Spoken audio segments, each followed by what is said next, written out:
I'm not going to go into the full screen because I think the full screen's where it came into a problem. But you guys can see the screen? Not yet. Yeah. No. Try it again. How about now? Yes. Yeah. Okay. So the next quote that I wanted to talk about is going to talk about time management. So that's the topic for tonight, is time management, because I know that all of us, especially new coaches, definitely struggle with time management. And the more facets of your business that you get, the more you feel like you're getting pulled in a million different directions. So in the beginning, you're learning the business. So much of your time is being devoted to learning the business, getting challengers and sales. And then once you kind of are getting that under the belt, then you have to start worrying about your coaches, and coaching your coaches while you're also worrying about your challenges. Then you're starting to build your actual business side. You're starting to think about blogs and websites. So there's a lot of different areas for your business to be pulling you in. At the same time, you're working probably a full-time job, part-time job, or dealing with your kids, which are probably a full-time job. So this topic for tonight is super important for all of us, very, very busy people. And this quote I thought was really appropriate. It's the secret of getting ahead is getting started. The secret of getting started is breaking your complex, overwhelming tasks into smaller, manageable tasks, and then starting one at a time. So that's kind of, in essence, what a power hour is. It basically is teaching us how to break things down. And last week with Crystal, we talked about goals, and goals without a time frame and a plan is just kind of a wish. So that's when you really break it down that the magic really starts to happen. So the next slide is time management. So I saw this and I thought that it was really appropriate as far as finding balance and being wherever you are. So the phrase "be where you are" has always stuck with me. If you're with your kids, be with them. If you're with your spouse, be with them. If you find yourself having guilt because you're neglecting the things that are most important to you, then you're not where you are. And I know that I find myself struggling, when I'm watching TV, I'm also on my phone, and, I'm having dinner, I'm checking my messages. So really trying to focus on being present for whatever part you're present in. And then we're going to go into how to set up your power hour and how to make it as productive as possible. So the first thing when you first wake up, always remembering your top priorities. So these first 3 things are the things that should happen no matter what. So you need to know what has to be done daily and set those hours to be as productive as possible. So whether it's your mission statement, your rules, your why, make sure you're revisiting it every single day, because that's what's really going to light your fire. And your why can change. It can develop as your business develops. It can develop as your life changes. You have more kids. You want to stay at home. But making sure that your why is always clear so that you're really able to focus on it. Working out in Shakeology, making sure that you're being a product of the product, making sure that you're sharing that with your Facebook family, and reading and listening to personal development. I listened to the National Wake Up Call on Monday, and it was all about personal development, and I think that's super, super important. And, I was having a conversation with Katie today about our businesses and about the fact that it's a legitimate business. Like, the amount of people that go into business and don't see a profit their first year. They take out this huge loan to become a franchise owner, and the first year it's considered a success if they actually break even. They still are in debt, but maybe they're not losing money their first year. I mean, my first year in Beachbody, I made, like around $10,000. And to me, I was kind of like, oh, that's not really that much. I really want to see this start becoming full time. Well, now already in the first 3 months, I've made more than that. And the way that this business works is, the longevity and the way you stay in it, it really starts to compound and just turn into something amazing. But I still find myself saying, even when I was at the bank today, I was saying, oh, I own my own business, and I kind of put it down and I don't really talk it up. And some people that are talking about their business, they lead with that. Like, that's their calling card. They're already, saying they're entrepreneurs. They're saying that they own their own business, and they're saying it with pride. And I think that what we're doing is a little different, and sometimes it can be intimidating to exactly explain it to somebody. So sometimes we're like, oh, I own my own online health and fitness business. And then they ask what it's all about. And, then I light up and I start really talking about it because it really is so cool and so different. But we have to make sure that we have the confidence, and so much of that confidence comes from personal development. So that's kind of your first power hour. Now, moving into your next, when you're getting into your power hour or power 2 hours, depending on how much you have to invest, these first two, and these were done in order, because inviting 5 to 10 new people to challenge groups and coaches. And I know that one thing that I do that I put here, don't overlook, don't read into too much the people that you're inviting. Don't try to find the perfect 5 to 10 people every single day, because you really never know who might be looking for an opportunity. And if you're scrolling through your Facebook list and you're trying to find, those perfect 5 to 10 people, you'll go through your list in no time and you'll run out of people, especially depending on how big your list is. So making sure that if you're not going to invite them directly, make sure that you're interacting. A lot of the top coaches start with A and work all the way through their list. They're not going to invite all the A's to their challenge groups, but they might be on their pages and saying, hey, I saw you just had a new girl. Congratulations, she's beautiful. Anything to get that conversation going so that they feel more comfortable reaching out to you. They might have been following you for a while, but scared to just message you the way you're scared to message them. Adding 3 to 5 people every single day. You don't want to mass invite people on your Facebook page, because if you mass invite, Facebook will flag you. You really want to keep it to 3 to 5 people. Stick with people that you have at least, a few mutual friends with in common. If you don't feel comfortable messaging everybody, at least be adding to your network every single day. If you get out of that habit, 3 people, 7 days a week, that's a quick 20 people every single week. And then in a month, you'll have 80 people. And then it just starts compounding. But every day you forget somebody, or you forget to do those 3 quick invites, that time also adds up. And instead of 6 months passing and you have 500-600 new friends, you're in the same spot that you were. So making sure that you're constantly branching out in your network. We talked about the fact that only about 10 to 15% of your news feed, of your friend list, see your news feed. So unless we're constantly expanding our warm market and our market that sees our Facebook, we're just going to dry out and run out of customers. And then visiting teambeachbody.com every single day and making sure that you're checking the right column that has all the new updates. That's where they're going to do the newest releases, and they're going to post that in your news feed so that you know what's up and coming. There's also, the recordings of the National Wake Up Call and everything that you need to really be on top of your business. So make sure you're checking that even just for a few minutes. Next,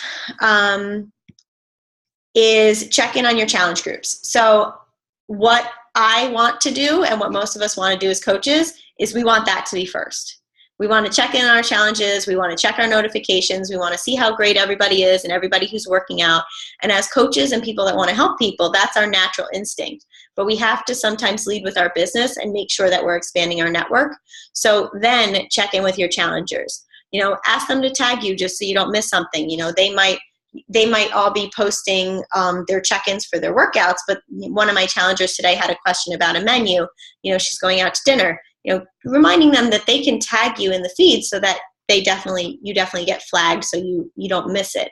And also making sure that your challengers know that they can message you on the side if they're uncomfortable about anything, because we need to make sure our challengers are getting as much of our attention and our help as we can give them. Then coming up with 2 to 3 additional Facebook posts for the next day. So that instead of thinking, oh, it's 5 o'clock, it's probably a pretty busy time when a lot of people are on Facebook, or, oh, it's the evening and a lot of, moms are probably, put their kids to bed and they're on Facebook. I should probably come up with something awesome. Instead, during your power hour, you should be planning out your next 2 to 3 posts for the next day so that you're not scrambling, and also so that you're not relying on your go-tos, pictures of your dog, because that's all I ever do.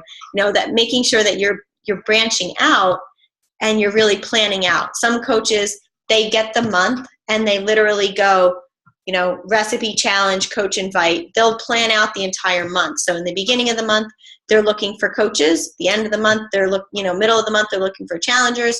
They're making sure that they're spreading everything out so that they're, not inundating people with coach invites or challenge group invites all at the same time. Then answering emails and following up and making sure that you don't get caught into the message back and forth trap. It's really, really hard because obviously they can see if you check their messages and they know if you're active, but you can't, especially for those of us that work full time, it's really hard for us to be getting involved in those conversations when we have to run out the door or get to work. So respond to a message if it's a quick question, and then move down the list. And then if you have time, going back to the top and responding to the messages. So at least the challengers and our coaches know that I'm checking in, I'm getting back to you, but you have to make sure you give enough time to everybody. So check in, move on, check in, move on. And then if you have time, you can go back up and give people second responses if it's needed. Then weekly to-dos. So private message challengers to see how they're doing, making sure that you're not just putting your challengers into groups and not checking in on them. If it's a Monday and you haven't gotten their pictures and weights, it's hard to really push people to send those if they're super uncomfortable, but trying to ask them if they haven't sent it to you, what are they liking about the group? How's it going? How are they doing with their meal planning? Trying to not just feel like you're checking in and they're doing something wrong, asking them to tell you what they are liking about it, trying to shift the conversation into something positive. And then visiting your coach online office again for, any kind of breaking news, and copying, pasting your messages as far as like Success Club leads, and making sure that you're checking in on any of your new leads, because a lot of the time leads kind of get dropped down on our list too. But any of those new customers, especially with Beachbody On Demand and all of those people that call in for infomercials, you guys see the videos. It always says, you got a free coach and the coach is there to support you. Sometimes that might be their first step, is just going on and signing up for a free account and signing up for a free coach. So a lot of those people, that's where they're trying to get started. Maybe they don't know what program to pick. So you never know where a coach is going to come from. I mean, Lindsay was a coachless coach. She's, been the number one coach in the entire company, but she didn't have someone reach out to her and recruit her. She was one of those leads. So making sure that you never underestimate the power of one of those leads. I did talk about friend requesting 3 to 5 people every single day. If you send out a friend request, keep a list of those people, because that's another little strange thing from Facebook, is that they look at how many pending friend request posts you have. So making sure if somebody doesn't accept your friend request, search them and just cancel the request. And also it kind of reminds you who you sent messages out to. And if people did accept you, you can always shoot them a little message saying, hey, thanks for the friend request. Look forward to connecting on Facebook, so that the people that you haven't accepted your friend request yet, you can always delete them and then focus on the people that did accept it. And it's easy to say that that's a power hour or power 2 hours, but I know, from the time I wake up in the morning until the time I have to leave for work at 7:45, it's go time. So I try to cram as much into it as possible. And sometimes the time just flies by. So the first time you try to conquer this list, it might be impossible to try to get through the entire list. But the more efficient that we become with it, the further down the list we get. But trying not to fall into the trap of every single morning you're just checking in on your challengers, you're not inviting any new people, you're not expanding your network, you're not doing the things that you need to be doing to improve your coaching business. You're just always doing the exact same things. You're doing your workout posts, you're checking in with your challengers, and if you have a great challenge group and you're always checking in with them, the next month you're going to be scrambling at the end of the month to be hitting Success Club because you haven't been consistently inviting throughout the entire month. And if you, find yourself really struggling, I know that, I used to try to wake up at 6, giving myself that extra 15 minutes, can add a couple things that I can do in the morning. And whatever doesn't happen on your to-do list for that day, make sure that you're putting it onto your to-do list tomorrow. If there's something really important, make sure that it gets to the top of the list.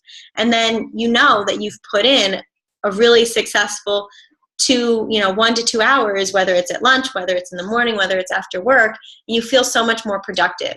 A lot of these things, it's so hard when we're working on Facebook to not hear a bing and go over and check what it was. Making sure that these things are done with notifications shut off, or Facebook not even opened yet, or whatever you can do to really focus on that without getting distracted. Because if you're going back and forth and scrolling and going back and forth and checking your notifications, that time's going to fly by and you haven't even gotten to step 2 yet.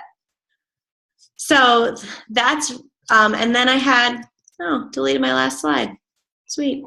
I had one other photo, maybe I can find it, but it was basically written out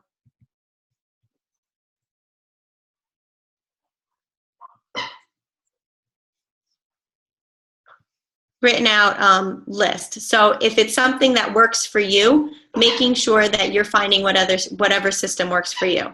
So Katie, can you see this? Yeah. Okay. So, this is, I took a picture of my notebook. So it's. Wait, no. I can't see that. I'm still seeing your PowerPoint. Okay. I took a picture of my notebook of my to-do list. So making sure that I'm doing the power of 3s. I'm inviting 3 new friends, and whether it's a checklist every single day, your 3 vital behaviors every single day, posting your engagements on Facebook, making sure that you're working through your list, so that you can just rewrite that outline every single day. You can print out, 30 different copies for the month, so that every day you're moving over whatever was from the day before onto the next day, so that you can really make sure you're getting things accomplished and you're not just doing the exact same tasks every single day. And we're working on our push group, and one of the biggest things is going to be the business activity tracker. And that's one thing that a lot of people miss on their business, is that they don't track their business and they don't track their progress. And it's a lot easier to know how far you've come if you know where you came from. Just like we encourage our challengers to take before and after pictures, making sure that we're tracking our business as well, so we really know how far we've come. Because when you look back, it's pretty amazing how quickly this business can go. Does anybody have any questions or thoughts about any of those things, or things that what your lists look like? My list is pretty similar to yours, Laura. But in all honesty, it is really, it takes practice. I've been, for the last month, really, really trying to be organized. One thing that does help me, too, is the last thing I do before I go to bed is I have, a notebook, or it's a planner right next to my bed. So I write, I cross out what I finished that day, like you said, the checklist, and then the things that I didn't, those are my first top 3. So some mornings it may not be exactly the same. Of course, you have your daily, vital behaviors, but those other tasks that were below that, those then come to the top of my list. But I have a hard time getting all that stuff in 1 hour. I mean, I try to get up 5:30ish and, go to leave for work at 8, and getting all that in is really, really tough. So it is hard, but I think I've definitely come a long way than I was a month ago, which I wasn't doing barely any of those things. So with consistency, it's getting easier. And I think one of those things, as far as not thinking too hard about the people, everybody can have their dream team of their list of their top 10 coaches that they really want on their team. But making sure that we're branching out past that. Because there are people that are just, they might be Beachbody lifers that are doing every program and they turn into awesome discount coaches. So making sure that we're not overthinking the list, and we're just going through and inviting more people. Does anybody else have any other things that work for them? I found something. Does everybody have a Gmail email address? Yes. Are you familiar with the task tab that they have? I just recently discovered it a week ago. Can I share my screen for 1 second? Yeah. All right. I have one going for work right now, but I close everything out as I finish. Hold on. All right. Can everybody see this? Not yet. Okay. Yeah. Yeah? Yeah. Okay. If you go up here at Gmail and you click down to task, this thing, I already had it up. This thing pops up over here, and you just add things to it. This is my one for work right now, but you just type things in. Oh, that's cool. Yeah, so say challenge group. And then as you finish things, just for me, I like having things crossed off. You literally click that thing and it'll cross off the list, and it makes you feel productive. And then at the end of it, if you need to start making some room, you clear the completed task and it makes them go away. And I'm going to start doing this now for the mornings. I just realized it like a week ago. That's cool. I've been using it for work, but yeah, no, I didn't know about that at all. Yeah, I didn't know either. I had a Gmail account for like 2 years. I think they just added it not that long ago.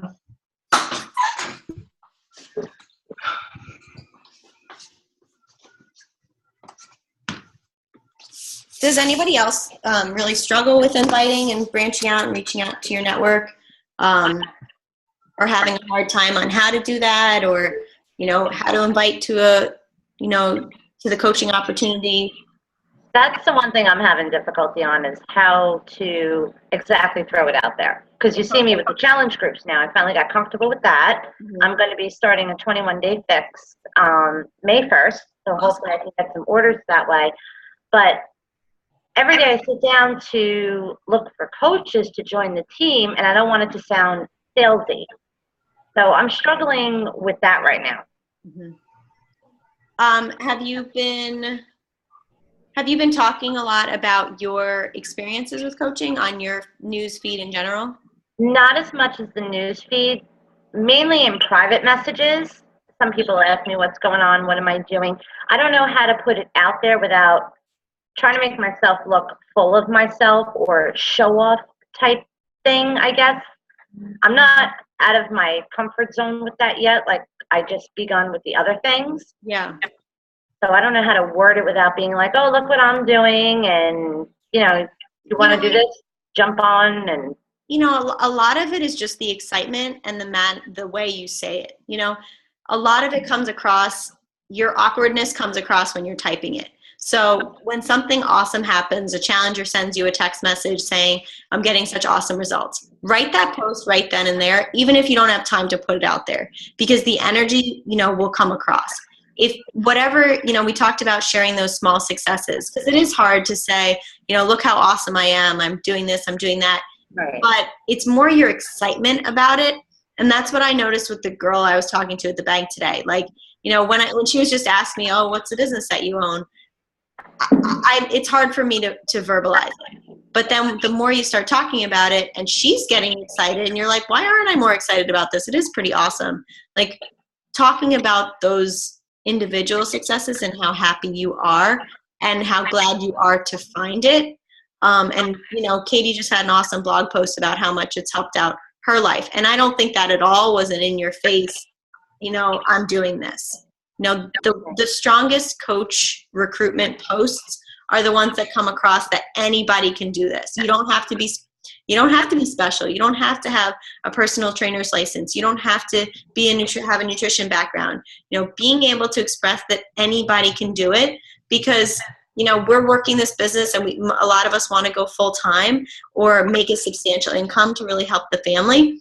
But there are so many people living paycheck to paycheck that an extra $50 a week, $100 a week would help them pay off, start paying down their credit card bills. So making sure that you're breaking up like that, I think would, keep it a little smaller.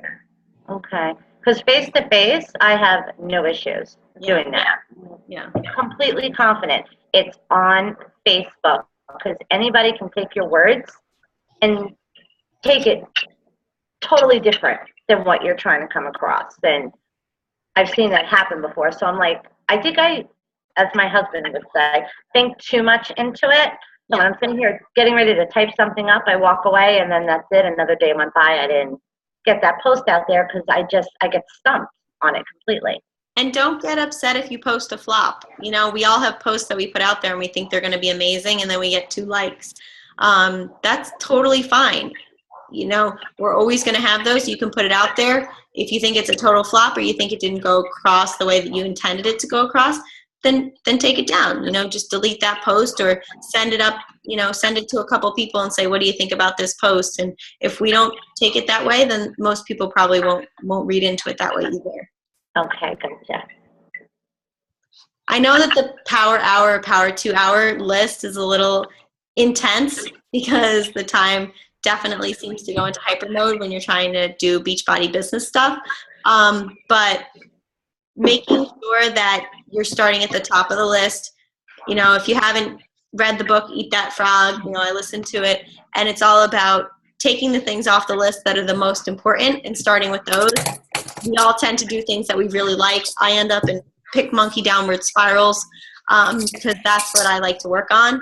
So making sure that you're doing the things that you probably don't want to do, because those are probably the things that are going to grow your business the most. Anybody else have any questions or any issues or thoughts for topics for next week?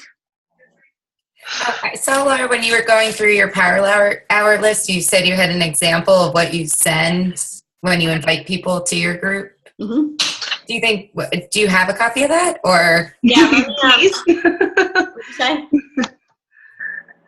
Yeah, so like I have a list of certain invites. Let me find that.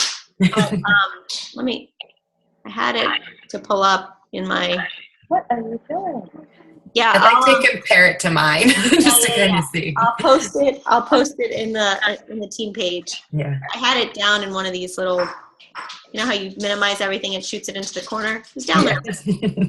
But yeah, I'll definitely post that on our team page. Because I feel like sometimes I come out so salesy and I scare people off and they just stop responding. That's me. Start talking about the family, how's this, how's that, everything's fine, everyone gets back and forth. As soon as I mention something about inviting to a challenge group or trying Shakeology or something, crickets. And it's so awkward. I feel like I'm scaring people off. So if you have any pointers. And it is hard when to jump in and throw it in. Sometimes when they're asking what you're doing and making sure that you're coming back with excitement. Oh, lately I've been doing this awesome challenge group. I've been getting great results. I love it. It is hard because it might not be during the first interaction. A lot of the times you're just dropping that, and then that might increase the amount that they're seeing you on Facebook. It's probably not on the first time that you're able to drop that line. It might be on the second or third conversation, but making sure that you're following back up with them, so that they know on the first attempt that you're not automatically trying to sell something. But yeah, no, I'll find that example list and I'll post it on the team page. And what do you do with your challenge groups? My first one, I have quite a few people that you don't even know they exist, but you see that they're reading everything.